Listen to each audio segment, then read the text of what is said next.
ഇപ്പം നമുക്കറിയാം മാസ് സിനിമകള് ഇല്ലെങ്കിൽ ആക്ഷൻ സിനിമകൾ എന്ന് പറയാൻ നേരത്തെ തന്നെ മലയാളികൾക്ക് ഓർമ്മ വരുന്ന ബിഗ് ബിയും ഭീഷ്മറും.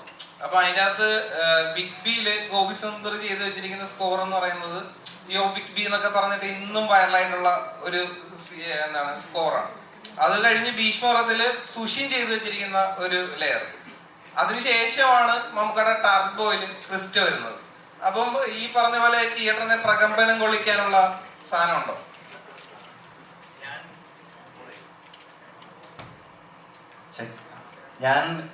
ഞാൻ ആദ്യം ഫേസ് ചെയ്ത ഇഷ്യൂ എന്ന് വെച്ച് കഴിഞ്ഞാൽ ബ്രഹ്മയുഗം അത്യാവശ്യം സ്പേസ്ഡ് ഔട്ട് ആയിട്ട് സൗണ്ട് സ്കേപ്പും പരിപാടികളും മാക്സിമം എലമെന്റ്സ് കുറച്ച് ആ ക്ലാസ് മെയിൻറ്റെയിൻ ചെയ്ത് ചെയ്യാനാണ് ശ്രമിച്ചത്.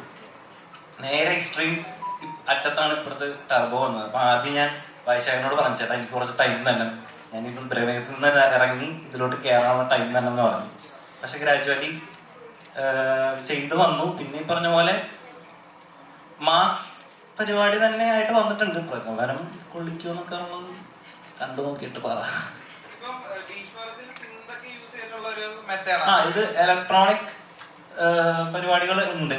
എനിക്ക് കൂടുതലും ഇഷ്ടമുള്ള ജോണറാണ്. പിന്നെ സൗത്ത് സൈഡ് നമ്മൾ കുറച്ച് പെർക്കഷൻസ് ഒക്കെ റെക്കോർഡ് ചെയ്തായിരുന്നു സപ്തയില്. അപ്പൊ അങ്ങനത്തെ പരിപാടികളും ഉണ്ട്. മൊത്തത്തിൽ ഹൈബ്രിഡ് ആയിട്ടാണ് ചെയ്തേക്കുന്നത്. ഇല്ല, ഇത് ടെക്നോളജി ഇല്ല, പക്ഷെ കുറച്ച് പുതിയ സൗണ്ട്സ് ഇലക്ട്രോണിക്കലി നമ്മൾ ഉണ്ടാക്കിയെടുത്തിട്ടുണ്ട്. മറ്റേ മാനുവലി അല്ല, അല്ലാതെ ഡിജിറ്റലി ഇതിലും സിന്ധിലുമായിട്ട്. അതെ, ഇത് മറ്റേ പണിയായിരുന്നു. ഇതിൽ മറ്റേ ഫുൾ സിന്ധിലും ഇതിലൊക്കെ ആയിട്ട് കുറച്ച് സൗണ്ട്സ് ഉണ്ടാക്കിയിരുന്നു. ഈ മമ്മൂക്കയുടെ സ്ലോ മോഷൻ ഷോട്ട്സിന് വേണ്ടിയിട്ട് RR ചെയ്യില്ലേ? അപ്പൊ ഈ ഫാൻ ബോയ് ഉണരോ?